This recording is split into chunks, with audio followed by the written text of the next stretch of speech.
하나님께서 우리에게 주시는 말씀 먼저 함께 읽겠습니다. 다 같이 그 자리에서 일어나셔서 마태복음 25장 1절로 13절까지의 말씀입니다.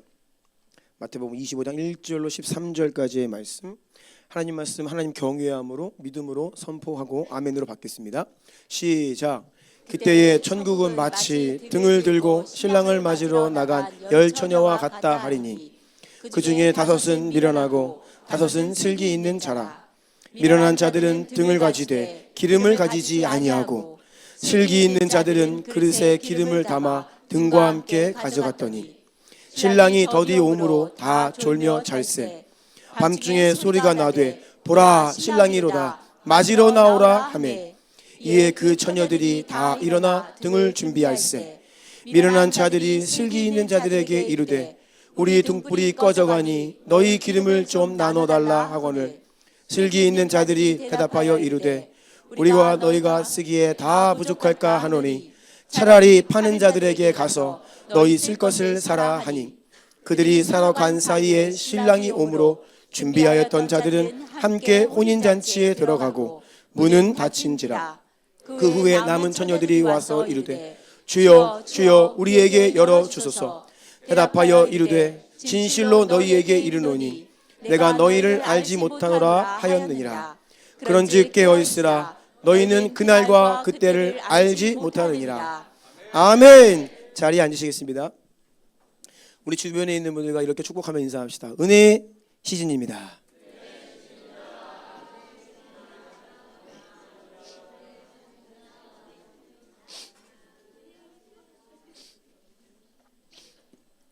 다시 한번 이렇게 축복하며 선포합시다. 서로에게 당신의 얼굴이 해와 같이 빛납니다.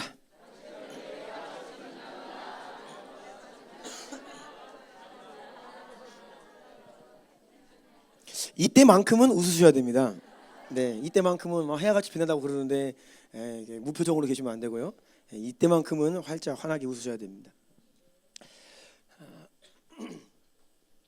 주님의 집에 발걸음하신 여러분 한 분 한 분을 예수님의 이름으로 축복합니다.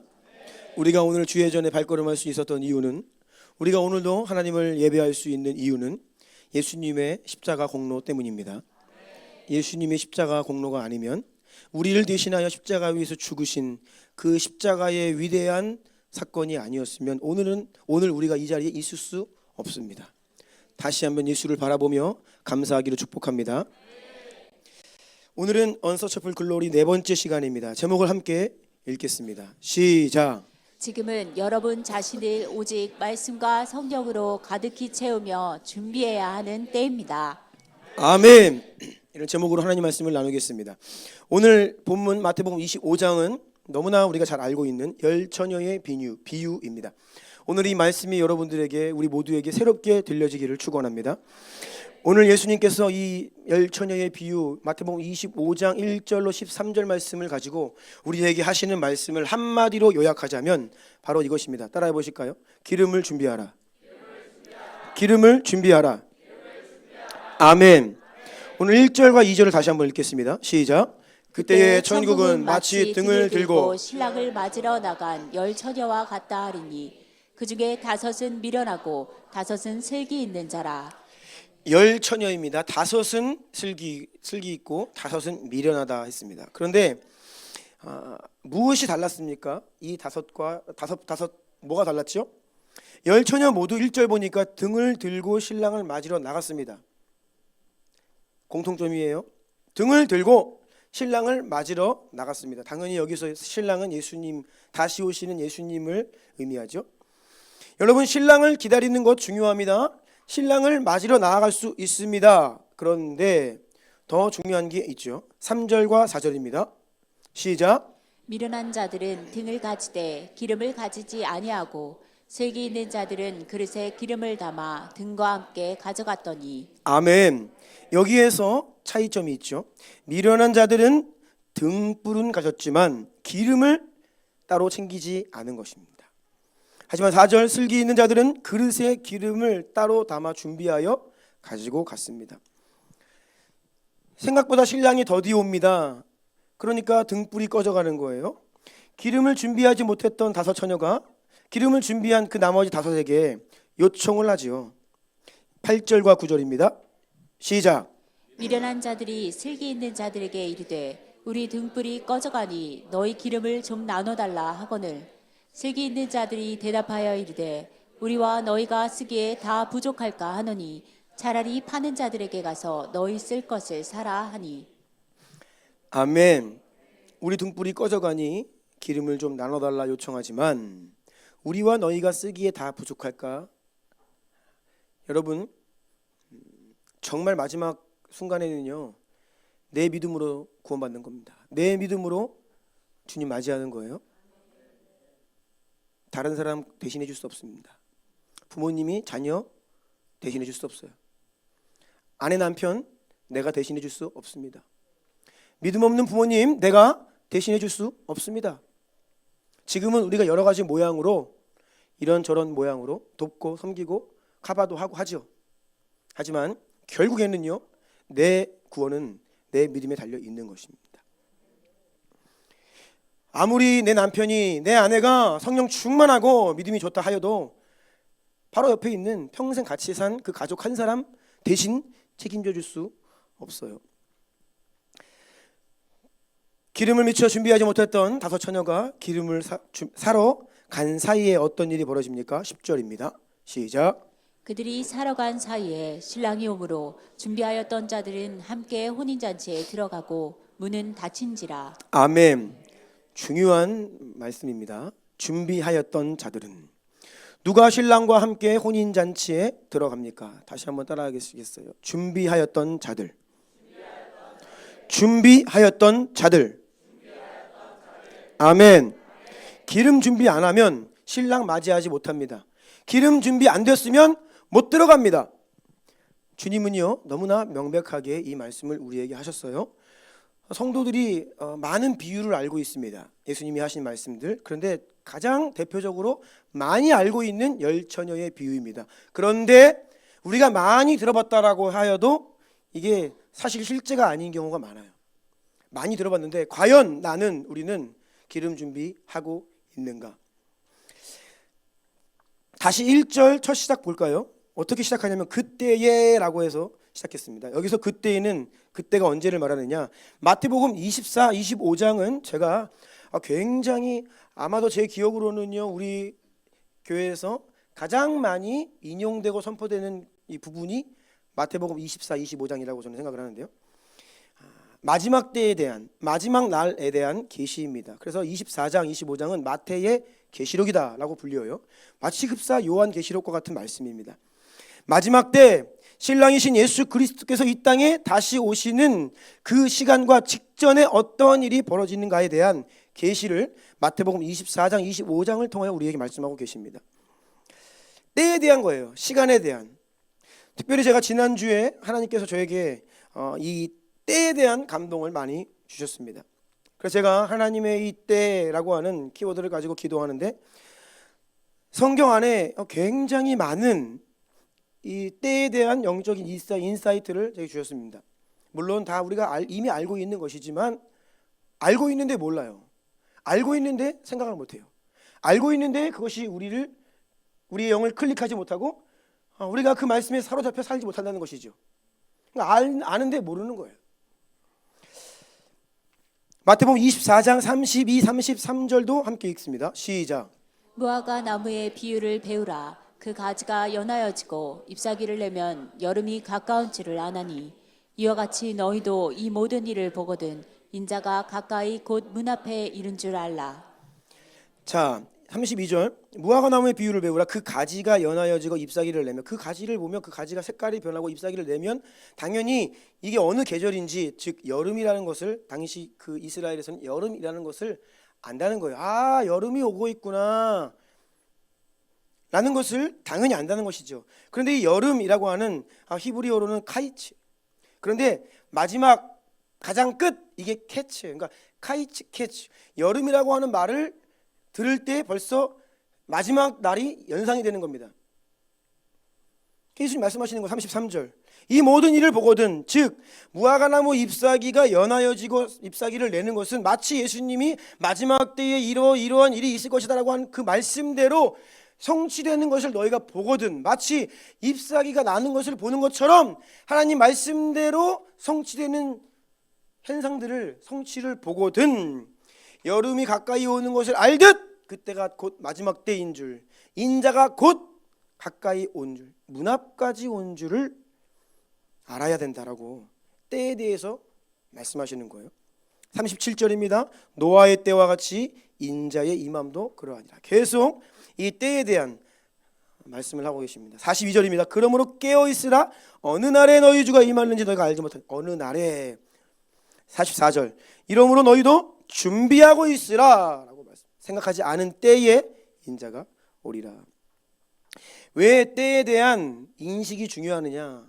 지금이 어느 때인지를 분별하는 게 중요하느냐? 여러분, 우리가 지금 어느 타임라인에 있는지, 어느 시간을 지나고 있는지 이것을 알지 못하면, 깨닫지 못하면 매우 어려운 상황을 맞이하게 됩니다. 그런데 그것은 생각보다 심각한 상황입니다. 예수님께서 십자가에서 죽으시기 바로 며칠 전의 사건입니다. 지난주에 우리가 함께 말씀을 읽고 묵상했던 본문 중에 하나입니다. 예루살렘에서 아주 가까웠던 베단이라고 하는 마을에 살고 있던, 우리가 너무나 잘 알고 있는 죽었다가 살아난 나사로의 누이 마리아, 베다니 마리아라고 하죠. 이 베다니 마리아에 대한 이야기입니다. 마가복음 14장 3절로 9절 우리 강 집사님이 쭉 읽어주시겠어요? 예수께서 베다니 나병 환자 시몬의 집에서 식사하실 때에 한 여자가 매우 값진 향유 곧 순전한 나드 한 옥합을 가지고 와서 그 옥합을 깨뜨려 예수의 머리에 부으니 어떤 사람들이 화를 내어 서로 말하되 어찌하여 이 향유를 허비하는가? 이 향유를 300데나리온 이상에 팔아 가난한 자들에게 줄 수 있었겠도다 하며 그 여자를 책망하는지라. 예수께서 이르시되 가만두라. 너희가 어찌하여 그를 괴롭게 하느냐? 그가 내게 좋은 일을 하였느니라. 가난한 자들은 항상 너희와 함께 있으니 아무 때라도 원하는 대로 도울 수 있거니와 나는 너희와 항상 함께 있지 아니하리라. 그는 힘을 다하여 내 몸에 향유를 부어 내 장례를 미리 준비하였느니라. 내가 진실로 너희에게 이르노니 온 천하에 어디서든지 복음이 전파되는 곳에는 이 여자가 행한 일도 말하여 그를 기억하리라 하시니라. 아멘. 3절 보니까 매우 값진 향유 곧 순전한 나드 한 옥합을 깨뜨려 예수님의 머리에 부었습니다.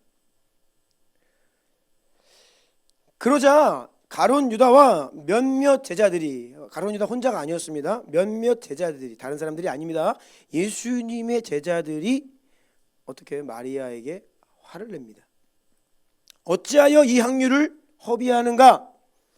300데나리온 이상에 팔아 가난한 자들에게 줄 수 있었겠도다 라고 하면서 마리아를 책망했습니다. 화를 내고 분노했고 질책했고 책망했습니다. 여러분, 마리아는요 지금 무엇을 하고 있습니까? 다른 것이 아니라 예수님의 장례를 준비하고 있습니다. 예수님의 장례를 준비하고 있습니다. 그런데 예수님의 제자들을, 특별히 이 마리아를 비난했던 제자들은요, 예수님이 곧, 정확히 말씀드리면 6일 전입니다. 6일 후에 예수님 십자가에 못 박히십니다. 제자들은 그걸 몰라요. 지금이 어느 때인지, 우리가 어느 시점에 와 있는지를 몰라요. 평상시다 그냥 일반적인 생각을 가지고, 상식을 가지고, 그냥 지금까지 살아왔던 일반적인 논리를 가지고 사건을 바라보고 있어요. 그러니까 화가 나죠. 그러니까 책망을 합니다. 마리아는 거의 유일하게 예수님께서 하시는 말씀들을 예수님 발치에 앉아 귀담아 들으면서 우리 주님이 정말로 곧 죽으시겠구나, 예수님의 장례를 준비했습니다. 그리고 예수 그리스도, 우리가 그리스도 메시아라고 부릅니다. 그리스도 메시아, 기름 부음 받은 자. 예수님이 어떤 분이신지, 그분은 기름 부음 받은 자입니다. 그런데 이 기름 부음 받은 자, 이 문자적으로 성취되는 이 구속사적인 사건이에요. 마리아가 예수님께 기름을 부었어요. 예수님이 십자가를 지시기 바로 직전에 이 여인을 통해 기름 부음 받음으로써 내가 메시아다, 그리스도이시다는 것이 확증되는 구속사적인 매우 영적인, 아주 영적인, 너무나 놀라운 사건입니다. 아무나 할 수 있는 게 아닙니다. 예수님이 그래서 이렇게 말씀하시죠. 너희가 어찌하여 그를 괴롭게 하느냐? 그가 내게 좋은 일을 하였느니라. 그는 힘을 다하여 내 몸에 향유를 부어 내 장례를 미리 준비하였느니라. 예수님은요 전혀 정반대의 말씀을 하세요. 얼마나 값지고 얼마나 아름답고 얼마나 위대한 믿음의 행위인지 그러면서 말씀하시죠. 내가 진실로 너희에게 이른다. 진실로 너희에게 이른다. 온 천하에 어디서든지 복음이 전파되는 곳 이 여자가 행한 일도 말하여 그를 기억하리라.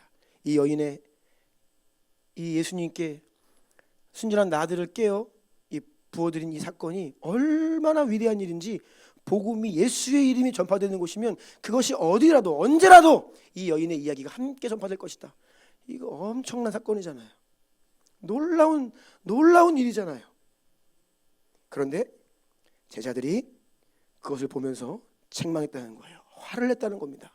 왜입니까? 때에 대해서 무지했어요.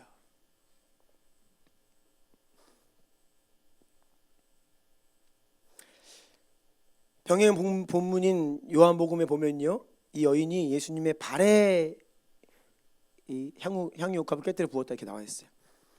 지금 읽은 말씀에는 머리에 부었다. 그럼 뭐가 맞는 거예요? 나드 한 근을 머리에 부으니까요. 이게 양이 얼마나 되냐 보니까 스타벅스 커피 톨 사이즈, 네, 그 정도 돼요.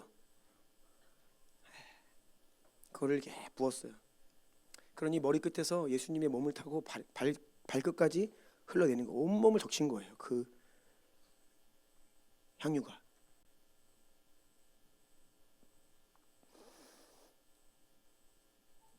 이때가 언제입니까? 다시 말씀드립니다. 예수님께서 십자가에 달리시기 직전이었다라는 거예요.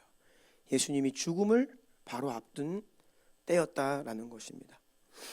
여러분, 우리가 때를 분별하지 못하면 하나님께서 너무나 위대한 일이다, 그것은 정말 영적인 일이다, 너무나 하나님께서 기뻐하시고 지지하시고 인정하시는 내게 좋은 일이다, 내가 정말로 이러한 순종을 보기를 원했다라고 말씀하시는 그러한 영적인 일을 바라보면서 때를 인식하지 못하면, 무지하면 그것을 비난하고 책망할 수 있어요. 그리고 하나님 앞에 귀한 헌신을 드리는 사람들을 괴롭힐 수 있습니다. 영적인 일을 가로막을 수 있습니다. 혼적으로 육적으로 자기 생각 안에 갇혀 하나님의 일을 가로막는 제자들이 그랬어요. 왜요? 때를 분별하지 못했기 때문입니다. 야고보서 5장 3절 말씀 보면요, 너희가 말세에 재물을 쌓았다 이렇게 기록되어 있어요. 이 말씀 앞뒤를 보면요, 불의한 부자들을 이야기해요. 당시에 하루 일해서 그날 임금 품삯을 받아 집에서 어린 아이들과 가족들이 기다리고 있어. 그럼 그날 일한 대가를 그날 받아서 집에 가는 길에 음식을 준비해서 집에 가야지 가족들이 먹을 수 있는 그러한 불쌍한 노동자들이 많아요. 그런데 이 부자가 자기 곡간 더 채우겠다고, 자기 좀 더 배부르겠다고 그날 일한 거를 임금을 안 주는 거예요. 며칠 일했는데 자꾸 임금 체불 하면서 안 주고 있는 거예요. 그러면서 뭐예요? 땡겨 먹고 막 안 주고, 그러면서 자기 곡간을 막 재물을 쌓고 있는 거예요. 그것을 바라보면서 하시는 말씀인데, 너희가 불의한 재물을 쌓는 것, 이것도 굉장히 악한 일인데 무엇보다 말세의 재물을 쌓았다. 마지막 때인데 이게 무슨 말이죠?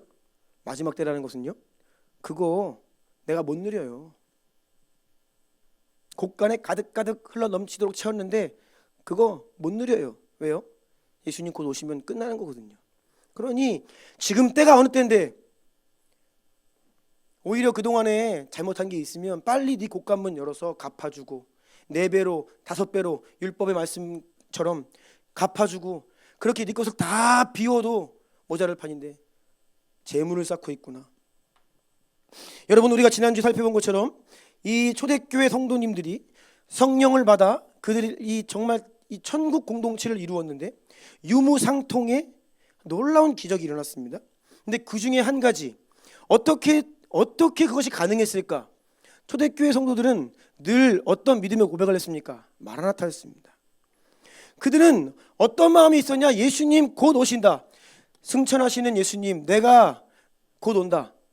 예수님이 하늘로 올려져 가시는 것을 봤어요. 그때 천사가 나타나서 너희들이 본 그대로 다시 오신다. 그 천사의 증언을 들어서 그들은 정말로 자신들이 살아있는 동안에 곧 얼마 안 있어 예수님 다시 오겠구나 기대했어요.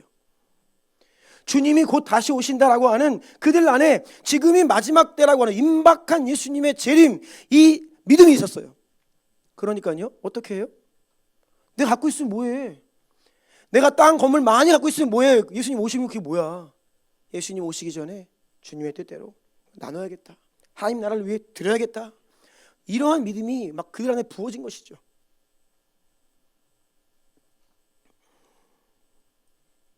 그런데 때에 대한 인식이 없으면 여전히 그냥 살았던 대로 살고 세상 사람들처럼 살고 불의를 행하고 먹고 마시고 취하고 사치하고 방종하며 살아가게 된다는 거예요.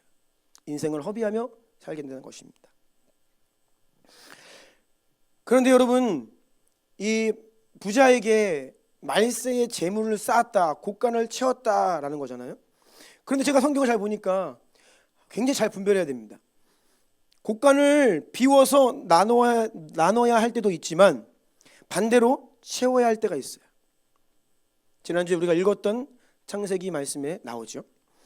요셉이 애굽의 총리로 세워져 맞이했던 그 7년 동안의 대풍년의 시간이 그러했습니다. 창세기 41장에 보면요, 애굽 바로 왕이 꿈을 꿉니다.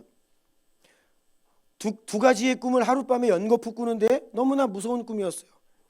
첫 번째 꿈은 아름답고 살찐 송아지가 나일강에서 올라와서 그 나일강변에 있는 갈대 수풀들을 막 먹는 거예요. 7마리가 그러니까 막 살쪘어요. 막 튼실해요. 그런데 갑자기 좀 있다가 아주 흉측한 빼빼 마른 뼈밖에 없는 앙상한 7마리 소가 나일강에서 올라와서 그 이전에 있던 7마리 뚱뚱한 소들을 다 먹어버려요. 굉장히 흉측한 꿈입니다. 소가 소를 먹어요. 꿈에서 깨죠. 이게 뭐지? 꺼림칙한 꿈입니다. 다시 잠에 듭니다. 그런데 또 다른 꿈을 꾸게 되는데 비슷한 꿈입니다. 아주 통통하고 이삭이 튼실한 7개의 이삭이 있는데 그 이후에 아주 말라 비틀어진 7개의 이삭이 나와서 이전에 7 이삭을 먹어버려요. 꿈에서 깹니다. 이 두 가지 꿈을 꾸고 깬 이후에 바로 왕이 너무 마음이 힘든 거예요. 고통스러웠어요. 성경을 자세히 보면 우리 성경에는 그의 마음이 번민했다 이렇게 나오는데 원래는 그의 영이 고통했다예요. 그의 영이 고통했어요. 이게 분명히 심상치 않은 꿈인 것을 알겠고 두 가지 꿈을 꿨는데 이게 무슨 말인가 모르는 거예요. 이때 감옥에 있었던 요셉이 바로의 꿈을 해석하게 되죠. 영적인 꿈이 확실했고 이런 꿈을 푸는 이 요셉에게는요, 이 성령께서 역사하고 있었어요. 이미 감옥에서부터 그 꿈을, 영적인 꿈들을 아주 정확하게 성령의 지혜를 가지고 푸는 그런 은사 요셉을 볼 수 있습니다. 요셉이 바로 왕 앞에 서서 아주 확신 있게 담대하게 이야기합니다. 기니까요 29절부터 한번 36절까지 29절 36절까지 강집사님 읽어주세요. 온 애굽 땅에 7해 큰 풍년이 있겠고 후에 7해 흉년이 들므로 애굽 땅에 있던 풍년은 다 잊어버리게 되고 이 땅이 그 기근으로 망하리니 후에 든 그 흉년이 너무 심함으로 이전 풍년을 이 땅에서 기억하지 못하게 되리이다. 바로께서 꿈을 2번 겹쳐 꾸신 것은 하나님이 이 일을 정하셨음이라. 하나님이 속히 행하시리니 이제 바로께서는 명철하고 지혜 있는 사람을 택하여 애굽 땅을 다스리게 하시고 바로께서는 또 이같이 행하사 나라 안에 감독관들을 두어 그 7해 풍년에 애굽 땅의 5분의 1을 거두되 그들로 장차 올 풍년의 모든 곡물을 거두고 그 곡물을 바로의 손에 돌려 양식을 위하여 각 성읍에 쌓아두게 하소서. 이와 같이 그 곡물을 이 땅에 저장하여 애굽 땅에 임할 7해 흉년에 대비하시면 땅이 이 흉년으로 말미암아 망하지 아니하리이다. 아멘. 그 꿈을 정확하게 해석을 하고 담대하게 이야기를 합니다. 7년 동안에 엄청난 풍년이 온다. 그런데 그 7년이 지나면 어마어마한 대기근이 온다는 거예요. 그래서 이전에 7년 대풍년을 그냥 다 집어먹어 삼킬 만큼의 혹독한 재난이 온다는 것입니다. 그래서 7년 풍년의 때에 아주 바짝 모아야 된다는 거예요. 곡물을 모든 지방 각 성마다 곡간을 만들어서 거기에 그냥 가득가득 곡물을 채워 넣어야 겨우 그 7년을 버틸 수 있을 것이다라는 것. 이 요셉이 그 꿈을 잘 풀죠. 41장 47절로 49절 함께 읽어볼까요? 시작. 일곱 해 풍년에 토지 소출이 심히 많은지라 요셉이 애굽 땅에 있는 그 7년 곡물을 거두어 각 성에 저장하되 각 성읍 주위에 밭에 곡물을 그 성읍 중에 쌓아두매 쌓아둔 곡식이 바다 모래같이 심히 많아 세기를 그쳤으니 그 수가 한이 없음이었더라. 1년도 아니고 2년도 아니고 3년도 아니고 무려 7년씩이나 어마어마한 대풍년이 계속되는데 곡식을 바다 모래같이 심이 많아 세기를 그칠 만큼 그래도 계속 모으는 거예요. 자, 여러분, 앞으로 이후에 7년 대흉년에 대한 계시적인 통찰이 없으면 이거 이해 안 되죠? 뭐 하는 짓이야 그게?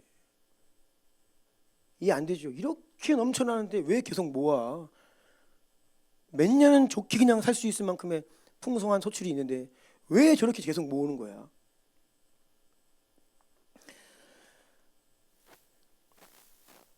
하나님께서 미리 예고하신 대로 정말로 7년 대기근이 찾아왔습니다. 얼마나 혹독했냐면 애굽 온 땅과 주변에 있는 나라 사람들이요, 처음에는요 이제 먹을 것이 없으니까 자기 돈을 가지고 와서 돈을 다 바로 왕에게 주고 곡물을 사갑니다. 그런데 돈이 다 떨어져요. 자기 가축을 소, 양 다 팔아요. 말. 그래서 다시 곡물을 사갑니다. 이제 가진 것이 없어요. 땅까지 바로 왕에게 드립니다. 그리고 곡물을 가져가요. 더 나아가니까 아무것도 없는데 죽게 생겼어요. 그래서 그들 모두가 우리를 노예로 삼아주세요. 그래서 그들을 노예로 삼습니다. 여러분, 노예라는 것은요 누구도 노예가 되기 싫어합니다. 노예가 되는 것은 인생에서 가장 비참한 일입니다. 그런데 이 기근이 얼마나 혹독했는지 노예가 되는 것을 영광스럽게 여기던 기근이에요. 이거 잘 보셔야 됩니다.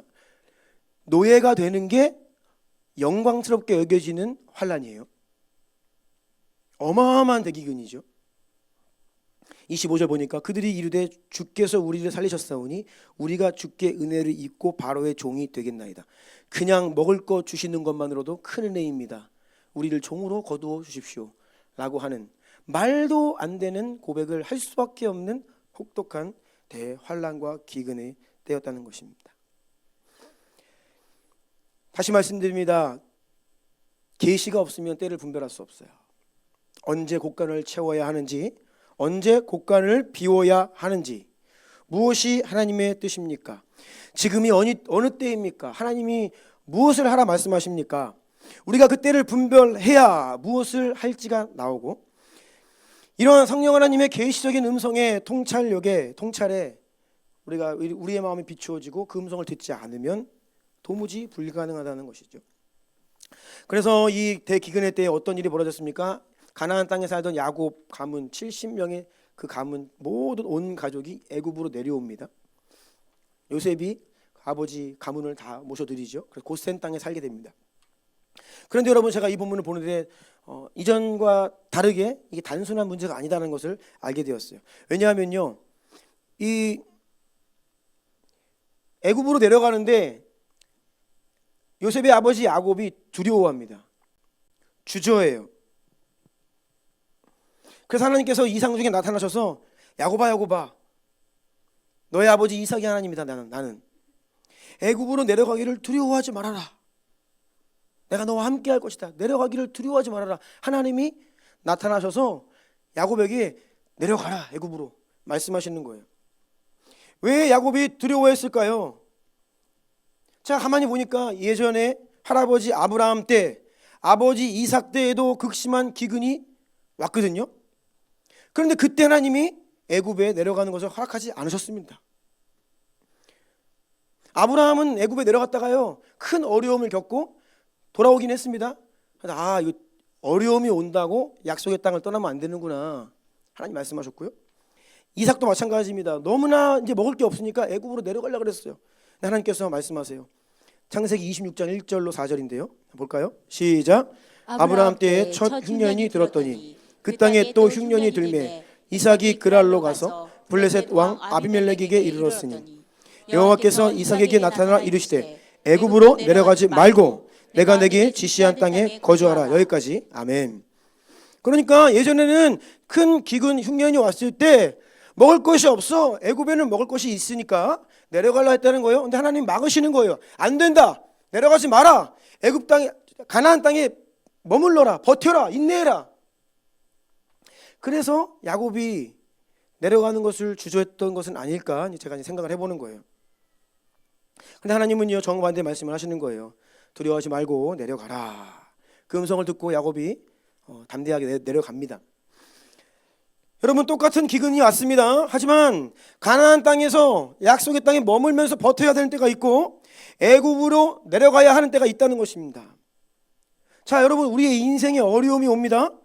그러면 우리가 애굽이 무언지는 몰라요. 뭐 사람을 의지하는 것입니까? 아니면 뭐 어려움이 왔을 때 사람의 도움을 받아야 됩니까? 아니면 누구의 도움도 받지 않고 내가 버텨야 됩니까? 이 사람의 도움을 받는 것이 하나님이 도우시는 손길입니까? 아니면 타협입니까? 어떻게 분별할 수 있죠? 우리가 지금 하나님이 나에게 어떤 때, 어떤 시즌 속에 나를 인도하고 계신지를 우리가 분별하지 못하면 무엇을 할지 난관에 빠진다는 거예요.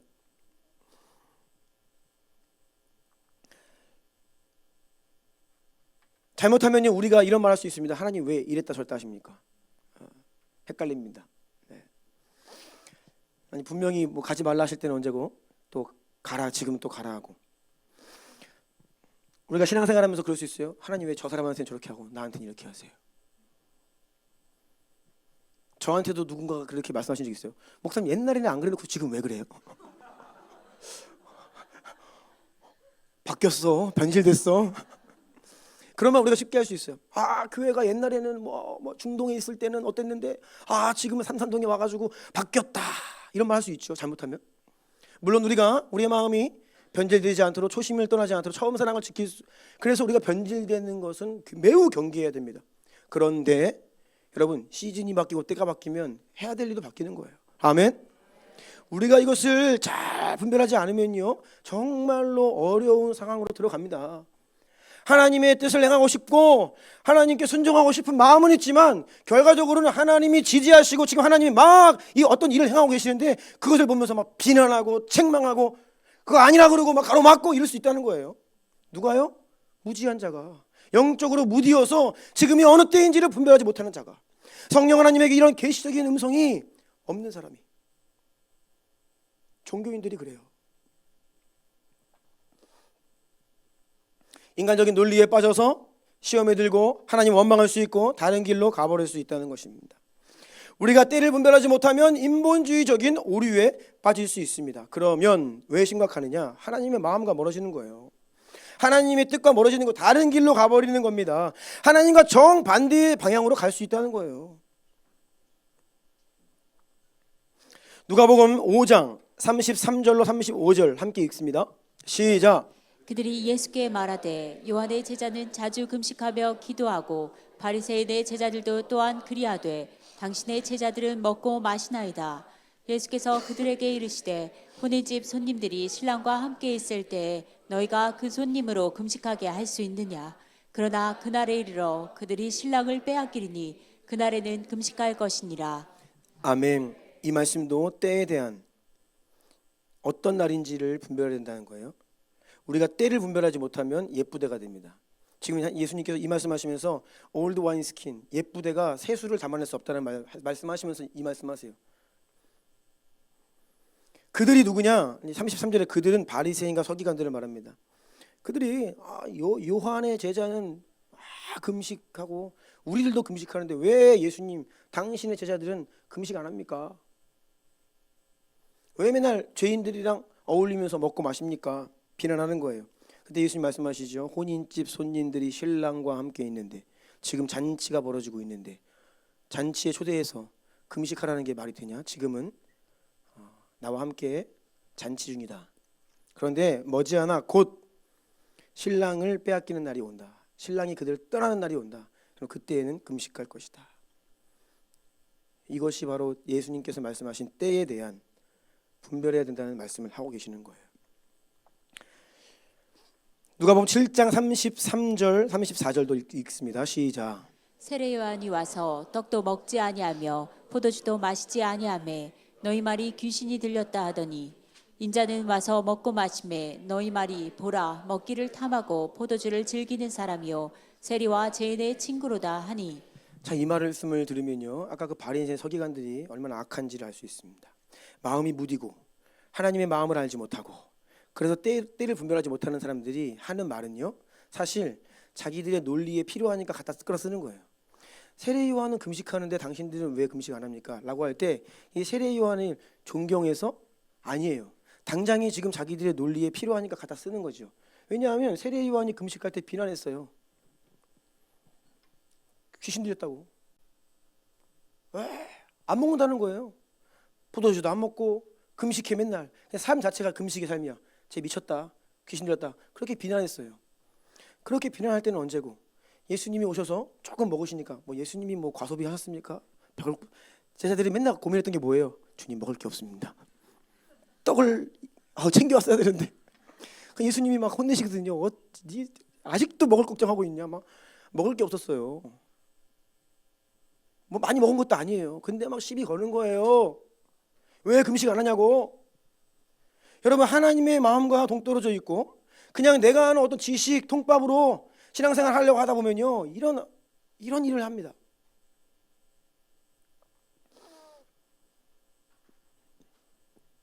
여러분, 지금은요 마지막 때입니다.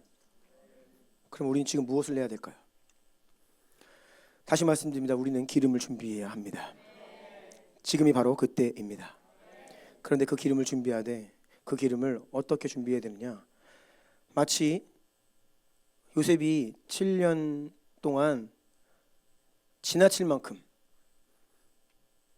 앞으로 7년 대 기근을 모르는 사람들이 볼 때에는 이해 안 될 만큼 왜 저러는 거야? 왜 그래? 그래서 때로는 비난을 받을 만큼 과하게, 과도하게, 가득가득 충만히 채워 준비해야 되는 때가 바로 지금입니다. 왜냐하면 예수님께서 말씀하신 마지막 시대가 어떠한 시대이냐? 마태복음 24장 21절 함께 읽습니다. 시작.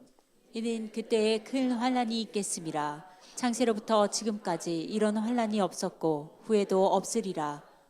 아멘. 왜냐하면요, 큰 환란이, 전무후무한 환란이 우리를 기다리고 있다라고 주님 말씀하셨기 때문에 이것을 안다면 우리가 지금 준비해야 된다는 것이죠.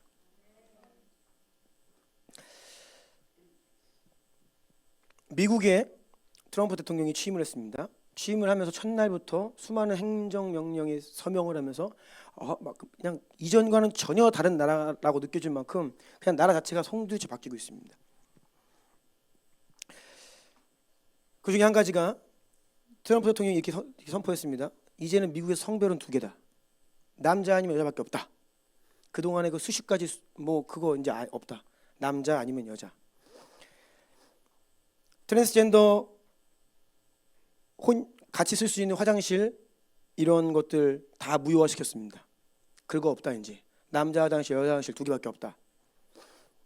그리고 미국에 얼마나 악법들이 있었냐면 청소년들이 자기 정체성에 혼란을 느껴서 성전환 수술을 하기 원하면 나라가 지원해 줍니다. 그들의 인권을 위해서. 청소년들이 성전환 수술을 하기 원하면 부모님한테도 비밀로 해요. 왜요? 그들의 인권이니까. 부모가 그걸 알면 분명히 막을 거지. 자녀들의 인권을 침해하기 때문에 부모도 모르게 돈을 지원해가지고 자녀가 성전환 수술 부모도 모르게 지도해서 못 하는 거예요. 그래서 일론 머스크가 자기 자녀를 그렇게 해서 잃었죠. 그래서 화가 나가지고 이 진보적인 사람이 극보수로 그냥 전향을 해버린 거예요. 그래서 트럼프 진영이 와가지고 같이 유세한 겁니다. 그 사건 때문에 몰랐다는 거지. 자기 아들이 이렇게 될 줄. 그 이해 못한다 그래가지고 호적 파고 그냥 나가버렸어요. 성전환 수술하는 그 원래 아들인데 여자로 성전환 수술한 그 자녀가 충격이었던 것이죠. 그리고 이제는 스포츠 경기에서 트랜스 여성들, 그동안에 트랜스 여성이 뭡니까? 아무튼 뭔지 모르겠는데 트랜스 여성들 이제 여성 스포츠 경기 출전 금지시켰습니다. 제가 찾아보니까요 많은 일들이 있는데 그중에 또 한 가지가 이제 과학 논문 쓸 때 그동안은 이러한 애매모호한 용어들, 남자면 남자고 여자면 여자인데 임신하고 있는 사람 당연히 여자인데 남자도 임신할 수 있다 생각하니까 막 이런 말도 안 되는 막 용어를 써가면서 논문을 쓰고 막 과학 연구 그래서 이제 뭐 사이언스지 네이처지 이제 그런 과학 연구 논문에 이런 애매모호한 용어들 이제 금지. 남자 아니면 여자 명백하게 써라. 막 이런 것들을 서명해가지고 바로 시켜버렸어요. 그러니까 막 미국이 그냥 하루아침에 완전히 다른 나라가 돼버린 거예요. 근데 여기에서 조심해야 됩니다, 여러분.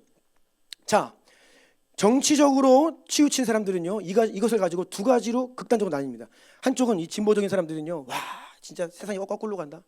완전 인권 무시하고 트럼프 꼴통 나타나가지고 막 그냥 불법 이민자들 막 추방하고. 트럼프가 어떤 일을 했냐면 불법 이민자가 지금 많아요, 미국에. 근데 불법 이민자가 어떤 범죄를 저질러서 걸리면 추방. 이게 잘못된 일이에요? 그동안에는요 인권 때문에 이걸 못했어요. 그래서 범죄를 저지르면 그래서 걸리면 추방. 이거 하나에 사인했다고 지금 난리입니다. 인권 무시하고 막 그냥 난리예요. 물론 그 가운데에서도 이 약한 사람들 중에 굉장히 어려운 상황에 처한 사람 많겠죠. 그런데 트럼프 대통령이 지금 하고 있는 게 뭐냐면 법을 회복시키겠다는 거예요. 불법을 없애겠다는 거예요. 합법적으로만 하겠다는 거예요. 그래서 지금 마약과 전쟁을 막 선포하잖아요. 그래서 막 그 미국에 있는 지금 수많은 젊은이들이 마약 때문에 그냥 다 무너지고 있으니까 이 캐나다하고 멕시코 쪽에서 막 들어오니까 관세를 때려버리는 거예요. 25%씩.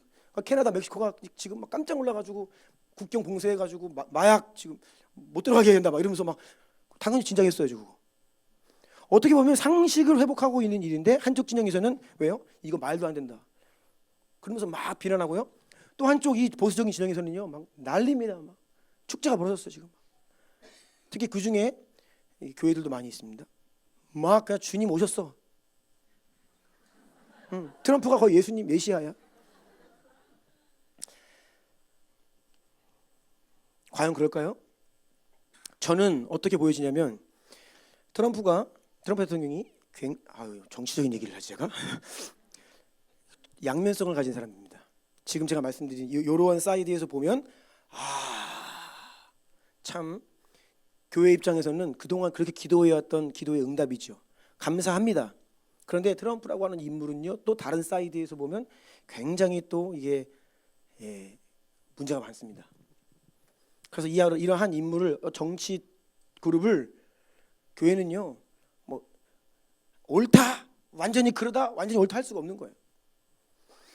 어쨌든 트럼프가 이제 4년을 집권합니다. 저는 볼 때에 미국 교회에 4년 골든타임 주어졌습니다. 4년 동안만큼은 복음 자유롭게 전할 수 있습니다. 4년 동안만큼은 자녀에게 확실하게 하나님 말씀으로 잘못된 거 뭐가 옳고 그른지 확실하게 이야기할 수 있어요. 자녀가 성 정체성에 혼란을 느껴서 남자 아닌데 나는 여자인 것 같아요, 여자가 되고 싶어. 그럴 때 부모님이 아니다, 너는 남자야 라고 얘기하는 게 이전에는 인권 침해, 부모님이 감옥 갈 수 있는 그런 세상이었단 말이죠. 근데 앞으로 최소한 4년은 그렇게 이야기할 수 있는 거예요. 얘야 아니다, 하나님 말씀을 보아라, 너는 남자아이로 태어났어. 이렇게 이야기할 수 있는 정상적인 상태가 4년은 지속될 겁니다. 그래서 4년 이후에 어떻게 될지 모릅니다. 그럼 4년 동안 뭐 해야 돼요? 지금 축배를 들 게 아니라 교회는요, 이제 뭐 해야 됩니까? 성도들 준비시켜야 됩니다. 혹독한 어려움, 이전에 경험했잖아요. 더 어려운 이슬람이 같은 엄청난 이 사상의 공격들이 다음 세대들을 먹어 삼키려고 이제 또 밀려오고 있어요. 그러면 4년 후에 어떻게 될지 모른다. 그때부터 지금은 어떻게 해야 돼요? 교회가 다른 게 아니에요. 프로그램 돌리고 행사할 때가 아닙니다. 성도 한 사람 한 사람 말씀과 성령으로 준비시키고 기름 준비시키고 자녀들에게 하나님 말씀, 진리의 말씀으로 이들을 무장시키고. 아멘.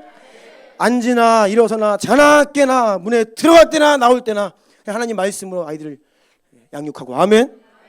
지난 주 중에 교회 문마다 막 암송 말씀이 지금 붙었어요. 화장실에 딱 앉았더니 앞에 딱 2주의 암송 말씀 다 그래가지고 제가 읽게 되더라고요.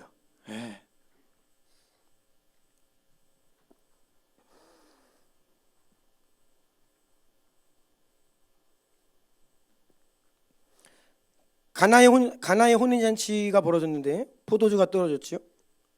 요한복음 2장 3절 4절입니다. 함께 읽습니다. 시작. 포도주가 떨어진지라 예수의 어머니가 예수에게 이르되 저들에게 포도주가 없다 하니 예수께서 이르시되 여자여 나와 무슨 상관이 있나이까 내 때가 아직 이르지 아니하였나이다.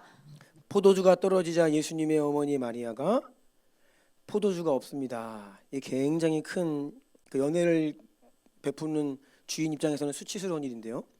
그래서 참 어려운 상황에 처했습니다라고 예수님께 말씀드렸더니 예수님께서 4절 보니까 내 때가 아직 이르지 않았냐, 내 때가 아직 아닙니다라고 말씀하세요. 그런데 곧 이 어떤 일이 벌어집니까? 6절과 7절입니다. 시작. 거기에 유대인의 정결 예식을 따라 두세 통 드는 돌 항아리 6이 놓였는지라 예수께서 그들에게 이르시되 항아리에 물을 채우라 하신즉 아기까지 채우니 돌 항아리 6이 있는데 물을 채우라 하니 물을 아귀까지 그냥 꽉 가득가득 다 채웠어요. 그러니까 상황이 바뀝니다. 제가 이 말씀을 드리는데 제 안에 순간 지금까지 한 번도 제가 이 말씀을 이렇게 본 적이 없었는데 어떤 말씀으로 이렇게 하게 되냐면 예수님의 때가 아직 이르지 아니하였는데 하인들이 6돌 항아리의 물을 가득가득 다 채우자 하나님의 때가 이르렀어요. 그래서 이제는 떠다져라. 그래서 이 가득히 채우다라고 하는 말이 어떤 의미가 있을까 제가 살펴봤더니 굉장히 심오한 의미가 있습니다. 구약 성경에서 채우다라고 하는 단어를 찾아보면요, 이게 단순히 그냥 채우다라고 하는 의미가 아니더라고요. 한번 볼게요. 자, 출애굽기 28장 3절 말씀 다 함께 읽습니다. 시작. 너는 물은 마음에 지혜 있는 모든 자 곧 내가 지혜로운 영으로 채운 자들에게 말하여 아론의 옷을 지어 그를 거룩하게 하여 내게 제사장 직분을 행하게 하라. 아멘. 여기서 내가 지혜로운 영으로 가득 채운 자들, 여기가 이 가득하다 그 말이에요. 그러니까 가득하다는 것은 그냥 가득한 게 아니라 하나님의 일을 하기 위해 가득 채워져서 준비가 되어 이제는 하나님의 일을 할 수 있는 어떤 그러한 의미를 가진 단어가 가득 채우다예요. 자, 35장 31절도 읽습니다. 시작. 하나님의 영을 그에게 충만하게 하여 지혜와 총명과 지식으로 여러 가지 일을 하게 하시되 충만히 가득 채워지니까 하나님의 일을 할 수 있게 되는 겁니다. 35절입니다. 시작. 지혜로운 마음을 그들에게 충만하게 하사 여러 가지 일을 하게 하시되 조각하는 일과 세공하는 일과 청색, 자색, 홍색 실과 가는 배실로 수놓는 일과 짜는 일과 그 외에 여러 가지 일을 하게 하시고 정교한 일을 고안하게 하셨느니라. 아멘. 부살렐과 오홀리압을 지명하여 부르셔서 그들을 성령으로 충만하게 하시니까 그들이 성령으로 가득 채워지니까 이제 하나님의 성막을 만드는 일을 할 수 있었다라는 말씀입니다. 출애굽기 40장 34, 35절입니다. 시작. 구름이 회막에 덮이고 여호와의 영광이 성막에 충만하매 모세가 회막에 들어갈 수 없었으니 이는 구름이 회막 위에 덮이고 여호와의 영광이 성막에 충만함이었으며. 아멘. 가득하다, 가득 차고 넘치는 그런 상태를 말합니다. 그런데 이렇게 가득하다, 충만하다, 채우다라고 하는 단어가 똑같은 단어인데 어떻게 또한 쓰이냐면 출애굽기 29장 9절입니다. 시작. 아론과 그의 아들들에게 띠를 띄우며 관을 씌워 그들에게 제사장의 직분을 맡겨 영원한 규례가 되게 하라. 너는 이같이 아론과 그의 아들들에게 위임하여 거룩하게 할지니라. 아멘. 마지막에 거룩하게 할지니다, 이것이 가득 채우다라고 하는 단어예요. 가득 채워지는 것이 곧 거룩하다라고 하는 의미입니다. 왜 가득 차는 게 거룩한 것이지? 제가 조금 더 설명드리겠습니다. 자, 32장 29절도 갑니다. 시작. 모세가 이르되 각 사람이 자기의 아들과 자기의 형제를 쳤으니 오늘 여호와께 헌신하게 되었느니라. 그가 오늘 너희에게 복을 내리시리라. 아멘. 여기서는요, 헌신하게 되었느니라, 이것이 가득 채우다라고 하는 단어예요. 아니, 가득 채우는 것이, 가득 차면 그것이 거룩이고 하나님께 헌신하게 되었다, 이게 무슨 연관성이 있죠? 레위기 21장 10절입니다. 시작. 자기의 형제 중 관유로 부음을 받고 위임되어 그 예복을 입은 대제사장은 그의 머리를 풀지 말며 그의 옷을 찢지 말며. 아멘. 여기서는 위임되며라고 하는 단어가 가득 채우다라고 하는 단어입니다. 가득 채워지다는 것은 하나님께 어떠한 일을 위해 임명된다, 하나님의 권위가 위임된다, 그런 의미예요. 자, 민수기 3장 3절입니다. 시작. 이는 아론의 아들들의 이름이며 그들은 기름 부음을 받고 거룩하게 구별되어 제사장 직분을 위임받은 제사장들이라. 아멘. 여기에서는 거룩하게 구별되다, 이것이 가득 채우다라고 하는 의미예요. 거룩하게 구별되다. 역대하 29장 31절입니다. 시작. 이에 히스기야가 말하여 이르되 너희가 이제 스스로 몸을 깨끗하게 하여 여호와께 드렸으니 마땅히 나와 제물과 감사 제물을 여호와의 전으로 가져오라 하니 회중이 제물과 감사 제물을 가져오되 무릇 마음에 원하는 자는 또한 번제물도 가져오니. 아멘. 이 말씀에서는 몸을 깨끗하게 하여 드렸으니, 몸을 깨끗하게 하여 드렸으니, 이것이 가득 채우다라고 하는 단어입니다. 그러니까 거룩하게 하여 하나님께 제물로 바쳐진다, 이게 충만하다, 가득 채워지다라고 하는 단어의 의미예요. 자, 마지막으로 다니엘 9장 2절도 보겠습니다. 시작. 곧 그 통치 원년에 나 다니엘이 책을 통해 여호와께서 말씀으로 선지자 예레미야에게 알려주신 그 연수를 깨달았나니 곧 예루살렘의 황폐함이 70년 만에 그치리라 하신 것이니라. 이 말씀에서는 마지막 그치리라 하신 것, 이게 가득 차다 그런 말이에요. 그러니까 시간적으로 볼 때에는 하나님의 때가 가득 차서 이제 무언가 하나님의 일이 벌어지는 그러한 개념이 바로 가득하다라고 하는 말이에요. 그래서 이 가득하다라고 하는 단어가요, 성경에서 같은 단어이지만 어떻게 어떤 의미로 번역되고 사용되냐면 가득 채우다, 거룩하게 준비시키다, 만족시키다, 성취되다, 완성되다, 온전케 되다, 때가 차다, 하나님께 제물로 바치다, 이러한 의미가 가득하다라고 하는 단어가 가지는 다양한 의미예요. 여러분, 가득 채우는 것이 곧 거룩이고 성별이고 때가 차는 것이라는 거예요. 자, 이러한 관점으로 제가 성경을 보니까 곳곳에 이러한 하나님 그 의미가 들어있더라고요. 자, 로마서 15장 13절로 16절 함께 다시 읽습니다. 시작. 소망의 하나님이 모든 기쁨과 평강을 믿음 안에서 너희에게 충만하게 하사 성령의 능력으로 소망이 넘치게 하시기를 원하노라. 내 형제들아, 너희가 스스로 선함이 가득하고 모든 지식이 차서 능히 서로 권하는 자임을 나도 확신하노라.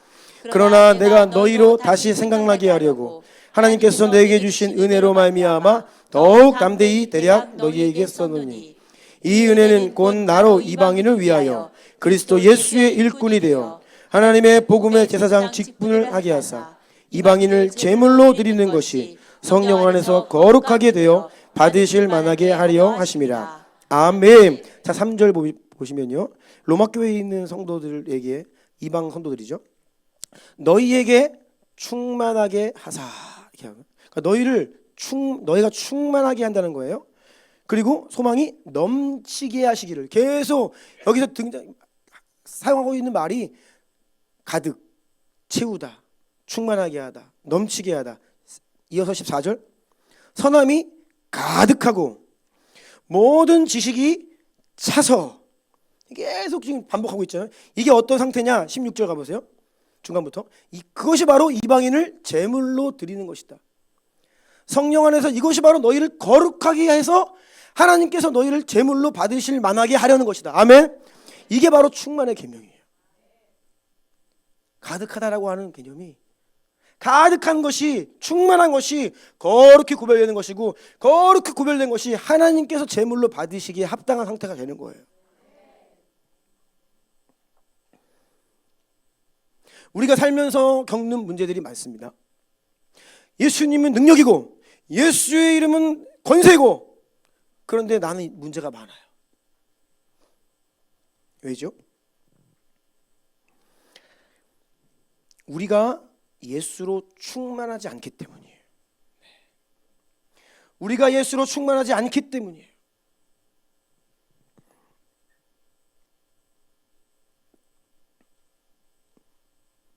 반대로 여러분, 우리가 충만하지 않다라고 하면요, 충만이 거룩이라고 말씀드렸죠.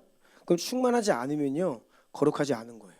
왜 그러냐면 충만하지 않은 만큼 다른 것이 채워져 있어요. 이게 두 마음이에요. 이게 거룩하지 않은 거예요. 에베소서 5장 18절에 술 취하지 말라 이는 방탕한 것이니 오직 성령으로 충만을 받으라. 굉장히 이 비유적으로 말씀하는 거예요. 성령으로 가득해야 되는데 이게 술과 성령을 같이 이렇게 보는 거죠. 이게 두 개 혼자 할 수 있는 거예요. 술이 올라오면 그 자리 그만큼 내가 빼앗기는 거예요. 성령만으로 가득해야 되는데 세상으로 영향을 받는다는 거예요. 그러면 성령 충만이 사라지는 거죠. 누가복음 1장 15절입니다. 이는 그가 주 앞에 큰 자가 되며 포도주나 독한 술을 마시지 아니하며 모태로부터 성령의 충만함을 받아. 세례 요한을 향한 말씀인데, 즉 그가 그의 인생 자체가 굉장히 금식 라이프 스타일입니다. 그러니까 세상을 멀리하는 자예요. 세상이 멀리하니까 그 마음이 성령으로만 가득하게 되죠. 그러니까 그가 거룩하게 되고 하나님의 일을 감당할 수 있게 되고 예수님의 길을 예비할 수 있는 자였던 거예요. 아멘. 그리고 그는요 하나님께 제물로 드려졌습니다.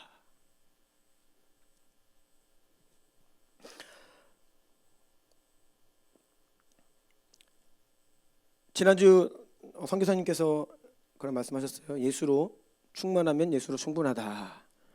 네, 지난주 선교사님도 그렇고 지난 금요일도 그렇고 우리 목사님도 자꾸 이렇게 설교하시다가 노래를 부르시더라고요. 네. 노래 잘하면 노래 부르면 은혜가 되는데 저는 안 됩니다. 예수로 충만하면요, 뭐 그냥 내가 예수님으로 가득하면요, 그냥 그 나의 삶이 그냥 하나님께서 받으실 만한 상태가 되는 거예요. 여러분 거룩이라는 거는요, 뭐 내가 뭘 안 하고 죄 안 짓고 그런 차원이 아니에요. 예수로 가득, 예수로 가득. 아멘. 고린도서 10장 5절 6절 함께 읽습니다. 시작.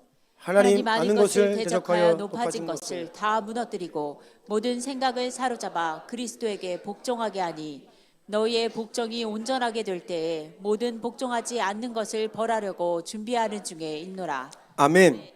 모든 생각, 이게 충만이에요. 생각을 그냥 예수만으로 가득 채우는 거예요. 아멘. 모든 생각을 다 완전히 전부를 사로잡아 예수님께만 복종, 예수님의 것, 예수로 충만. 아멘. 6절, 그것이 복종이 온전하다는 거예요. 충만, 완전, 온전, 거룩, 하나님 받으시는 제물, 이것이 우리 안에 예수의 형상이 이루어지는 것, 이것이 바로 그리스도의 장성한 분량이 충만한 데까지 우리가 자라가는 것. 아멘. 우리를 하나님께서 이러한 자리로 부르고 계시다는 겁니다. 요한계시록 5장 8절을 보면 읽어볼까요? 시작. 그 두루마리를 취하심에 내 생물과 24 장로들이 그 어린 양 앞에 엎드려 각각 검은 고와 향이 가득한 금대접을 가졌으니 이 향은 성도들의 기도들이라. 아멘. 어린 양 예수님께서 두루마리를 취하시고 봉인되어 있는 7개의 인봉을 떼시는 때가 이뤘을 때의 장면입니다. 이때가 언제이냐면 내 생물과 24 장로들이 검은 고와 금대접을 가지고 예수님께 올려드리는 거예요. 검은 고는 악기를, 그러니까 예배를 이야기하죠. 금대접은요, 거기에 뭐가 가득 담겨 있냐면 향이 가득 담겨 있는데 이 기도예요. 그러니까 기도가 충만히 가득 차야 때가 이르고 하나님 받으실 만한 게 되는 거예요. 그 말씀을 지금 하시고 계신 거예요. 그러니까 모든 것들이 결국은 충만히 준비되면 하나님의 때가 이르고 하나님이 역사하신다는 거예요. 예? 자, 로마서 11장 25절 시작. 형제들아 너희가 스스로 지혜 있다 하면서 이 신비를 너희가 모르기를 내가 원하지 아니하노니 이 신비는 이방인의 충만한 수가 들어오기까지 이스라엘의 덜어는 우둔하게 된 것이라. 아멘.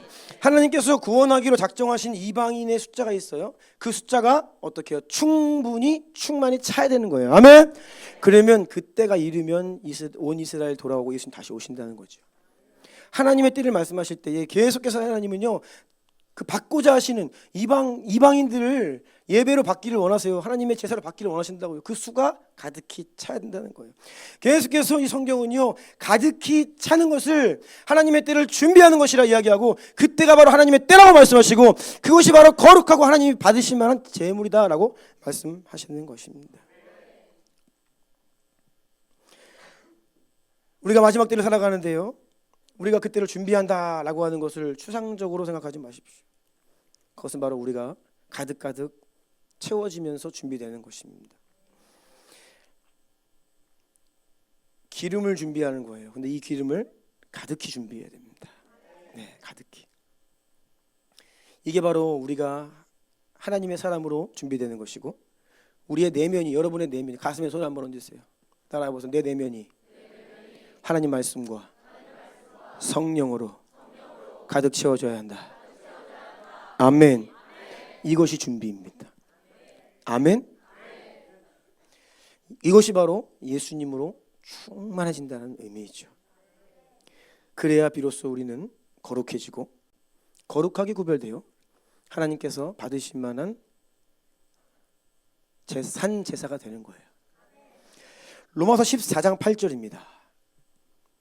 네, 시작. 우리가 살아도 주를 위하여 살고 죽어도 주를 위하여 죽나니 그러므로 사나 죽으나 우리가 주의 것이로다. 아멘. 살아도 죽어도 사나 죽으나, 저는 계속 이게 전부로 보이는 거예요. 예수로만 충만한 거. 빌립보서 1장 20절입니다. 시작. 나의 간절한 기대와 소망을 따라 아무 일에든지 부끄러워하지 아니하고 지금도 전과 같이 온전히 담대하여 살든지 죽든지 내 몸에서 그리스도가 존귀하게 되게 하려 하나니. 살든지 죽든지 오직 예수. 한번 따라해 보시겠어요? 살든지 죽든지 오직 예수.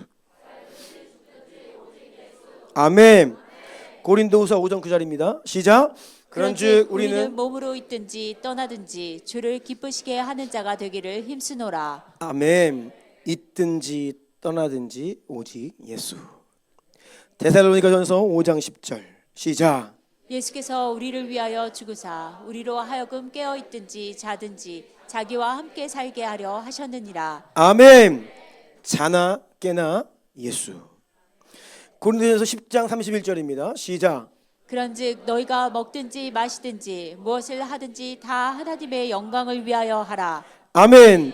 먹든지 마시든지 무엇을 하든지 모든 시간, 모든 공간, 우리의 모든 생활, 우리의 전부가 하나님의 영광을 위한 것으로 가득해야 한다. 충만해야 된다는 것을 말씀하고 계십니다. 여러분, 이것이 충만이고 거룩이고 하나님 앞에 여러분 자신을 준비하는 것이고 구별되는 길인 줄로 믿습니다. 이것이 바로 우리가 더 온전함으로 변화되어 예수님의 형상을 닮아가는 길임을 믿으시기를 축복합니다.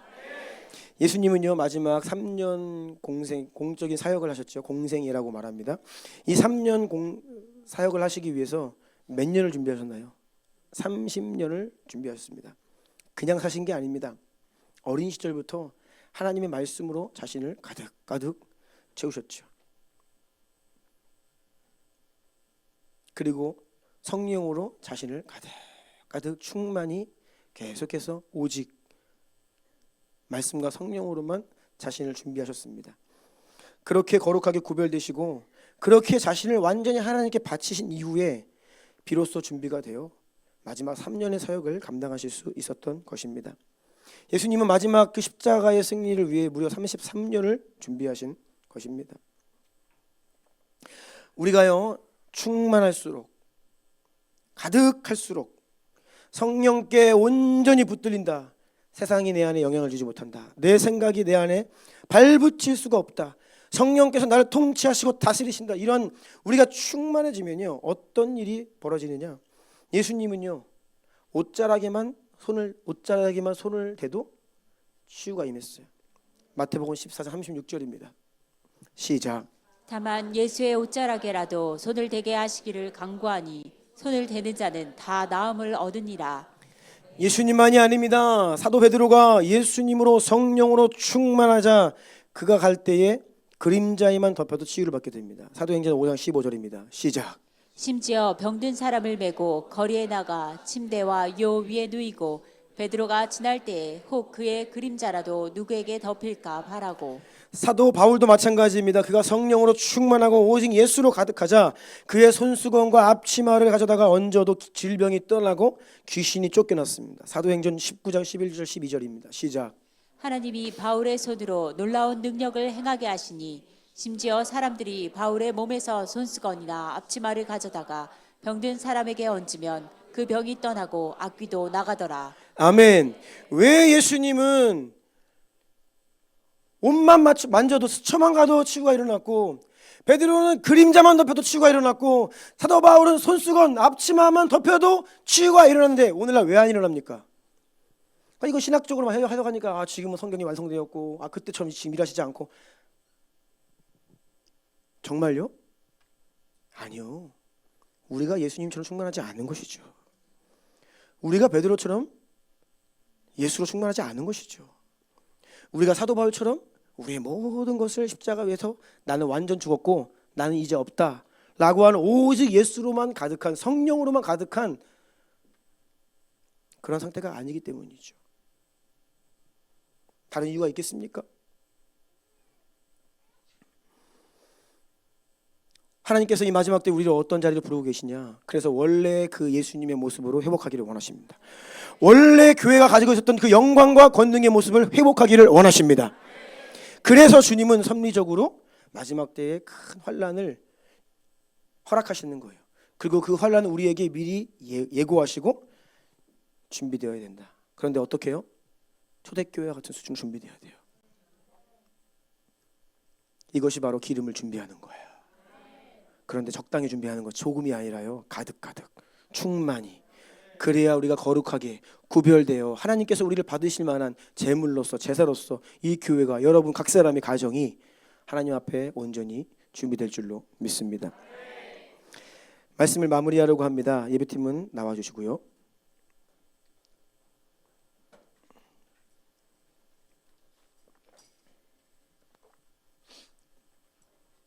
우리가 어떤 기름을 준비해야 되냐면, 다시 한번 따라하겠습니다. 말씀과 성령의 기름. 말씀과 성령의 기름. 아멘. 네. 하나님이 지금 이것을 우리에게 원하고 계시고 이것을 교회에게 말씀하고 계십니다.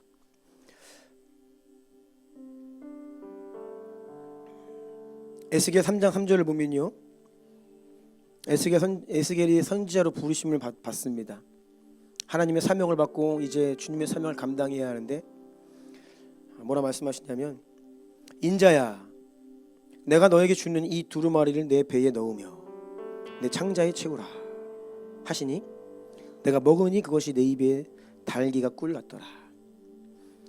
하나님의 일을, 사명을 받은 선지자가 먼저 무엇으로 준비되어야 했냐면 하나님 말씀을 먹어야 됐어요. 네 창자를 채워라.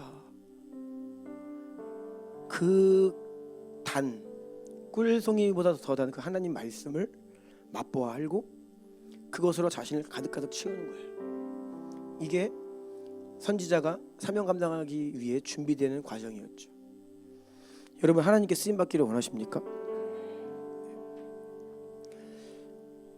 제가 어떤 번에 책을 보니까 그런 이야기를 하더라고요. 오늘날은 다 쓰임 받고 싶다는 말만 하고 다 사기꾼들이다. 다 하나님 영광 보기를 원한다고 이야기는 하고 쓰임 받고 싶다고 말은 하지만 거의 그냥 요행을 바란다.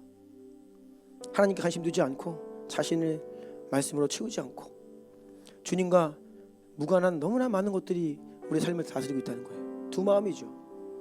예수로 충만해야 되고 성령으로 충만해야 되는데 다른 게 너무 많아요. 다른 것도 너무 많은 거예요.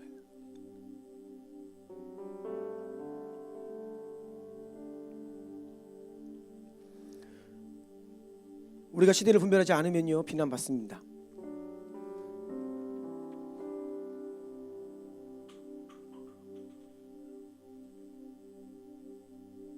꼭 그렇게까지 해야 되냐? 네, 더 해야 됩니다. 지금보다. 저는 그렇게 생각해요. 우리의 준비는 너무나 미미합니다라고 저는 이야기하고 싶어요. 오늘날에 수많은 교회에 나왔던 성도들에 비추어 봤을 때에 우리가 조금 과하게 보이고 때로는 비난받을 수 있죠. 뭐 그렇게 꼭 아침 저녁으로 모여야 되냐, 매일 모여야 되냐, 그거 뭐 왜 성경 한 번 읽으면 됐지 왜 3번씩이나 읽으라 그러냐. 30분이면 되고 1시간이면 되고 또 2시간씩이나 기도하라고. 목자들이나 간사님들은 2시간씩 기도하라고 그러고, 더 기도하라고 그러고, 더 오라고 그러고,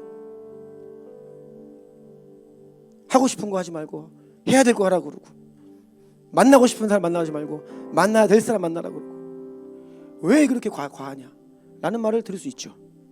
저는 이해해야 합니다. 하지만 저는 동의할 수는 없습니다. 왜냐하면요, 제가 꿈꾸고 있고 하나님께서 원하시는 교회와 성도의 모습에 비추면 우리는 너무나 연약해요. 아직도 너무나 연약해요. 우리가 찬양 한 곡은 은혜롭게 부를 수 있죠. 난 예수로 충만하다 부를 수 있죠. 그래, 삶의 자리에 들어가서 정말로 그렇게 합니까? 정말 예수로만 충만합니까? 자나 깨나 앉으나 일어서나 무엇이라든지 하나님의 영광을 위해 합니까? 우리의 고백이 너무나 부끄럽죠. 여기에서 우리의 삶에 문제가 온다는 거예요. 사도 바울은요, 난 지금 당장 죽어서 하나님께 가는 게 더 좋아. 여러분, 이 고백이 너무 놀라운 고백이거든요. 이미 예수로 충만하여서 그냥 주님께로 가서 주님 곁에 거하고 싶은 열망이 너무 큰 거예요. 하지만 내가 오늘 하루를 살아가야 될 이유가 있다면 너희 때문에, 사명 때문에 내가 여기 있는 거지, 나는 주님께로 지금이라도 가고 싶어. 이 땅에 소망이 없어요. 왜요? 예수와 함께 죽고 예수로만 충만하기 때문에. 근데 우리는 좋은 게 너무 많잖아요. 우리 안에 다른 게 너무 많잖아요. 하나님이 지금 그 부분들을 다루기를 원하세요. 예수로만 충만해지기를 원하십니다. 말씀과 성령으로만 가득하기를 원하십니다. 그렇게 구별되기를 원하십니다. 그렇게 거룩해지기를 원하십니다. 그렇게 하나님 때에 쓰임받고 하나님께 드려질 만한 산, 제물이 제사가 되기를 원하십니다.